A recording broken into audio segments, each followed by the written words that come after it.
Hello అండి, అందరికీ నమస్తే. Welcome back to our channel Sunitha Talks. అందరూ ఎలా ఉన్నారండి? బాగున్నారు. నేను చాలా బాగున్నాను. మీ అందరూ ఎలా ఉన్నారు? ఏం చేస్తున్నారు? కామెంట్ చేయండి మర్చిపోకుండా అనమాట. ఎగ్జాక్ట్లీ ఈ రోజు వీడియోలో ఏంటంటే, చాలామంది నాకు నార్మల్గా కొన్ని కామెంట్స్ పెడుతూ ఉంటారు, కొన్ని వాళ్ళ స్టోరీస్ చెప్తూ ఉంటారు, వాళ్ళ లైఫ్లో జరిగిన కొన్ని ఇన్సిడెంట్స్ నాకు చెప్తూ ఉంటారు అనమాట. బట్ ఎందుకు అంటే, ఏదో ఒక సొల్యూషన్ నేను ఇస్తానని, లేకపోతే వీడియోలో షేర్ చేయడం వల్ల వాళ్ళకి ఏదో ఒక యూజ్ జరుగుతుంది అని చెప్పేసి చాలామంది నన్ను ఇన్స్టాగ్రామ్లో చాలామంది చెప్తూ ఉంటారనమాట. ఇవన్నీ వాళ్ళ స్టోరీస్ అన్నీ కూడా నాకు. బట్ చాలా వరకు స్టోరీస్ కొన్ని ఎలా ఉంటాయి అంటే, ఎగ్జాక్ట్లీ మేము ఎంత ఒకరు లేకపోతే ఒకరు లేము, అసలు మేము బ్రతకలేము అన్నట్టుగా అంత క్లోజ్ అయిపోయి, ఏదో ఒక చిన్న ఇన్సిడెంట్ జరిగిందని చెప్పేసి సింపుల్గా అలా వదిలేసి వెళ్ళిపోతున్నారు. అది అబ్బాయి అయినా సరే, అమ్మాయి అయినా సరే. హౌ ఇస్ ఇట్ పాసిబుల్ అక్క? అసలు ఎలా ఇంత సింపుల్గా వెళ్ళిపోతారు, ప్రాణం కంటే ప్రాణం అని చెప్పేసి అలా ఎలా వదిలేసుకునే ఒక అమ్మాయి వెళ్ళిపోతుంది, ఒక అబ్బాయి వెళ్ళిపోతాడు అని చెప్పేసి కూడా చాలామంది కామెంట్స్లో వస్తున్నాయి అన్నమాట. ఎగ్జాక్ట్లీ ఒక విషయం నేను చెప్పేస్తాను, సీరియస్లీ చెప్తున్నాను. వీడియో చూడండి, చాలా షార్ట్గా ఎండ్ చేస్తాను వీడియోని, అండ్ మీకు ఖచ్చితంగా నచ్చుతుంది. నచ్చితే మాత్రం నేను అడిగేది ఏంటి అంటే, ఒక చిన్న లైక్ ఇచ్చేసేయండి చాలు, ఇంకేం అవసరం లేదు. బట్ డెఫినెట్లీ రిలేషన్షిప్లో చాలామంది ఏదో సింపుల్గా వెళ్ళిపోతూ ఉంటారు. ఒక అమ్మాయిని లవ్ యాక్సెప్ట్ చేసేలా చేసుకోవటం అంత పెద్ద కష్టం కాదు. అంటే ఎవరు చెయ్యలేనంత కష్టమైతే కాదు.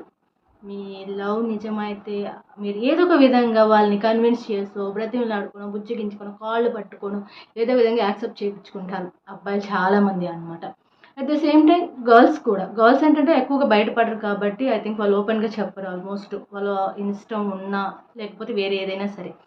కానీ ఏదేమైనా ఓవరాల్గా ఒకరు కనెక్ట్ అయిపోయి ఒక రిలేషన్షిప్లోకి వెళ్ళాలి అని మీరు అనుకున్నప్పుడు డెఫినెట్లీ అలా సింపుల్గా వెళ్ళిపోమాకండి రిలేషన్షిప్లోకి.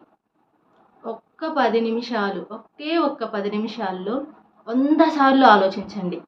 ఈ రిలేషన్షిప్లోకి నేను ఈ అబ్బాయిని ఇష్టపడుతున్నాను, ఈ అబ్బాయితో నేను జీవితాంతం సంతోషంగా ఉండగలనా లేదా, అసలు ఈ అబ్బాయి నాకు పర్ఫెక్టా కాదా, అలాగే ఈ అమ్మాయితో నేను హ్యాపీగా ఉండగలనా లేదా, తనుంటే బాగుంటుందా లేదా, జీవితాంతం నాకు తోడు ఉంటుందా లేదా, అండ్ నేను ఈ రిలేషన్షిప్లోకి వెళ్ళిన తర్వాత తనకి నచ్చేలాగా, తనకి నేను నచ్చేలాగా, తను నాకు నచ్చేలాగా, మేము ఏదైనా ప్రాబ్లం వచ్చినా అడ్జస్ట్ అయి ఉండేలాగా, ఏదేమైనా ఓవరాల్గా కలిసి ఉంటామా లేదా ఆలోచించుకున్న తర్వాతే మీరు రిలేషన్షిప్లోకి వెళ్ళండి. సో ఏదో ఒక అమ్మాయి బాగుంది కదా, ఏదో కొద్ది రోజులు మంచిగా ఉందాంలే, లేదా ఈ అబ్బాయి బాగున్నాడు కదా, ఏదో కొద్ది రోజులు ఉందాంలే, ఇలాంటి థాట్స్తో వెళ్ళమాకండి. అలాంటి థాట్స్తో వెళితే అలా వెళ్ళిన వాళ్ళకి కూడా ఏం జరిగింది అనేది నేను చెప్పాల్సిన అవసరం లేదు. వన్ డే వాళ్ళ లైఫ్ వాళ్ళకి అర్థమైపోతుంది అనమాట. ఇలాంటి ఒక పెద్ద మిస్టేక్ నేను ఎందుకు చేశాను నా లైఫ్లో అని. కాబట్టి అది ఇప్పుడు మ్యాటర్ కానే కాదు. కానీ ఒక విషయం చెప్పాలి అనుకుంటున్నాను. స్టార్టింగ్ స్టేజ్లో ఉన్నప్పుడు లవ్ కొత్తగా అనిపిస్తూ ఉంటుంది. కొత్తగా అప్పుడప్పుడు ఫోన్లు మాట్లాడుకుంటూ ఉంటారు. అరగంట మాట్లాడే వాళ్ళు గంట మాట్లాడుతూ ఉంటారు. గంట మాట్లాడే వాళ్ళు 2 గంటలు మాట్లాడుతూ ఉంటారు. ఒక్కొక్కరు మిడ్ నైట్ వరకు కూడా మాట్లాడుకుంటూ ఉంటారు వాళ్ళ లవర్స్తో అనమాట. ఎగ్జాక్ట్లీ. సో అలా మాట్లాడుకున్న వాళ్ళు, అండ్ నువ్వు తిన్నావా లేదా, నువ్వు తింటేనే నేను తింటాను, లేదంటే నేను తినను, అండ్ నువ్వు ఈరోజు ఇలా ఉండు, నువ్వు ఈరోజు ఈ డ్రెస్ వేసుకుని నీకు కలర్ బాగా సెట్ అవుతుంది, అండ్ అలాగే వాళ్ళకి ఏదైనా ప్రాబ్లం వచ్చిందంటే వీళ్ళు చాలా ఫీల్ అయిపోతారు, అండ్ వాళ్ళ కష్టాన్ని ఏదో రకంగా తీర్చాలి అని కూడా అనుకుంటారు, అండ్ అంతా ఓవరాల్గా బాగుంటుంది, హ్యాపీ లైఫ్, ఇంతకంటే ఏం కావాలి అని అనిపిస్తుంది. కానీ అది కేవలం కొద్ది రోజులే అనిపిస్తుంది, ఎక్కువ కాలం కూడా అనిపించదు అలాగా. ఎందుకంటే ఆ స్టార్టింగ్లో పూర్తిగా తెలియదు ఒకరి గురించి ఒకరికి, కొంచెమే తెలుస్తుంది. ఆ ఇష్టము, ఆ ఎఫెక్షన్, ఆ లవ్, ఆ రొమాన్స్ అదే తెలుస్తుంది. బట్ ఫర్దర్గా కొన్ని మంత్స్, ఇయర్స్ కంప్లీట్ అయిన తర్వాత పూర్తిగా తెలిసిపోతూ ఉంటుంది ఒకరి గురించి ఒకరికి. అప్పుడు ఏంటంటే, ఏమైంది, ఇంతకు ముందు అంత కేర్గా నన్ను చూసుకోవట్లేదు, ఇంతకు ముందు ఉన్నంత లవ్ నీ దగ్గర ఇప్పుడు నాకు కనిపించడం లేదు, ఎందుకు నన్ను సరిగ్గా అవాయిడ్ చేస్తున్నావు, సరిగ్గా పట్టించుకోవట్లేదు, లేదంటే నీకేమన్నా వేరే చాయిస్లు ఉన్నాయా, లేకపోతే ఏంటి, ఇలాంటి వర్డ్స్ అన్నీ వస్తుంటాయి కామన్గా. కానీ ఒకటే గుర్తుపెట్టుకోండి, గొడవ అనేది ఎవరి లైఫ్లో అయినా వస్తుంది. ఒక్క లవ్ చేసుకున్న వాళ్ళ మధ్య మాత్రమే గొడవ వస్తుంది అనుకోవద్దు. ఫ్రెండ్షిప్లో వస్తుంది, రిలేషన్షిప్లో వస్తుంది, అయిన వాళ్ళ దగ్గర వస్తుంది, పరాయి వాళ్ళతో కూడా గొడవలు వస్తాయి. ఎవరితో అయినా ఒక్కొక్క సిచ్యువేషన్లో మనకు అది పాజిటివ్గా రానప్పుడు అనుకోకుండా అది రివర్స్ అయిపోతుంది, గొడవలు అనేవి కామన్లీ వస్తుంటాయి. కానీ మీరు రిలేషన్షిప్లోకి అంతా ఓకే అనుకుని దిగిన తర్వాత ఏం జరిగినా నేను రెడీ అన్నట్లుగానే ఉండాలి. ఏమైనా సరే నేనే తనతో ఉండాలి, నేనే తనని చూసుకోవాలి, ఏదేమైనా సరే నా లైఫ్ తనతోనే అనుకుని ఫిక్స్ అయిపోయి దిగినప్పుడు మరి ఇంక ఎందుకు మీరు గొడవలు అయిపోతున్నాయి, చిన్న చిన్న గొడవలు వచ్చేస్తున్నాయి. ఈ గొడవలు పెద్ద పెద్దగా చేసేసుకొని బోత్ అద్దంలో పెట్టి చూసుకొని చిన్న చిన్న వాటిని పెద్ద పెద్దగా రియాక్ట్ అయిపోయి సింపుల్గా పోయేదాన్ని దాన్ని ఇంకొంచెం పెద్దది చేసుకొని హెవీ చేసేసుకొని అండ్ ఒకరి గురించి ఒకరు బ్లేమ్ చేసేసుకొని ఒకరి గురించి ఒకరు తిట్టుకొని ఇలా మాట్లాడుకొని బ్రేకప్ అనే సింపుల్ వర్డ్తో ఎవరి దారి వాళ్ళు వెళ్ళిపోతున్నారు. బట్ మీ రిలేషన్షిప్కి అసలు వాల్యూ లేకుండా చేస్తున్నారు. అంటే మీరు ఒక ఫేక్ రిలేషన్లో ఇన్ని రోజులు ఎంజాయ్ చేశారా మీరు? అంటే మీ రిలేషన్షిప్కి ఏమాత్రం కొంచెం కూడా వాల్యూ లేదా?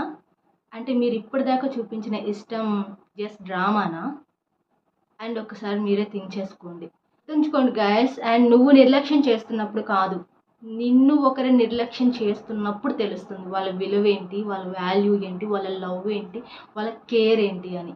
ఎప్పుడు మన సైడ్ నుంచే మన ఇష్టం వచ్చినట్టు మనం ఇలానే ఉందాం ఇలానే చేద్దాం అంటే ఎవ్వరూ ఉండరు మీతో. కొన్నిసార్లు వాళ్ళకి నచ్చినట్టు ఉండాలి, కొన్నిసార్లు మీకు నచ్చినట్టు కూడా ఉంటూనే ఒక మ్యాజికల్గా లైఫ్ని అడ్జస్ట్మెంట్ చేసుకుంటూ అండర్స్టాండింగ్ అవుతూ ఒకరిపైన ఒకరికి ఉన్న ఇష్టాన్ని ప్రజెంట్ చేసుకుంటూ వెళ్తేనే లైఫ్ బాగుంటుంది, ముందు ముందు కూడా బాగుంటుంది అనమాట. కానీ ఇప్పుడు నేను ఇలానే చేస్తాను, మీరు కేర్లెస్ చేసేసారు అంటే నేను అలానే చేస్తాను అనుకుని మేబీ మీ యాటిట్యూడ్ చూపిస్తాను, లేకపోతే మీరు ఈగోకి వెళ్ళిపోవటం ఇలాంటివి చేస్తున్నారు అనుకో, అప్పుడు బాగానే ఉంటుంది, మీకు బాగానే ఉంటుంది. కానీ అదే పని మిమ్మల్ని బ్రతిమలాడుకుంటూ బొజ్జగిచ్చుకుంటూ నువ్వే కావాలి అనేవాళ్ళు ఒక్కసారిగా మిమ్మల్ని కేర్లెస్ చేస్తారు చూడండి, అప్పుడు అర్థమవుతుంది అనమాట మీకు నిజమైన ప్రేమని నేను కోల్పోయాను అని చెప్పేసి. అండ్ అంటే అంతా బాగున్నప్పుడు తిరగటము హ్యాపీగా ఎంజాయ్ చేయటము కాదు, అలాంటి సిచ్యువేషన్లో కూడా అదే డీల్ చేయండి, అలానే ఉండండి, అలానే మాట్లాడండి. కోపం వచ్చింది కదని వదిలేసిపోవటం, నాకు ఎలా అనిపించింది అలా అనిపించింది, నాకు నచ్చట్లేదని కొట్టడం లేదా బూతులు మాట్లాడటం తిట్టడం ఇవి కాదు.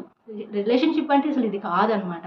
సో ఒకరినొకరు అర్థం చేసుకొని ఒక ఇష్టం ఉన్నప్పుడు ఆటోమేటిక్గా అర్థం చేసుకుంటారు, ఇంకా అది నేను చెప్పాల్సిన అవసరం లేదు.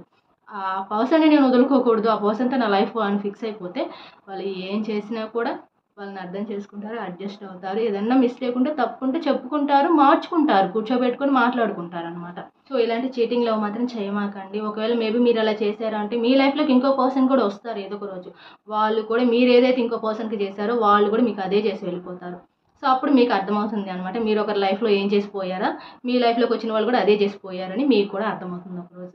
కానీ గైస్ నేను చెప్పేది ఏంటంటే ఫైనల్గా ఒకరిని వద్దు అనుకుంటే మాత్రం వెనక్కి తిరిగి చూడొద్దు, కానీ కావాలి అనుకుంటే మాత్రం కడదాకా వదలొద్దు.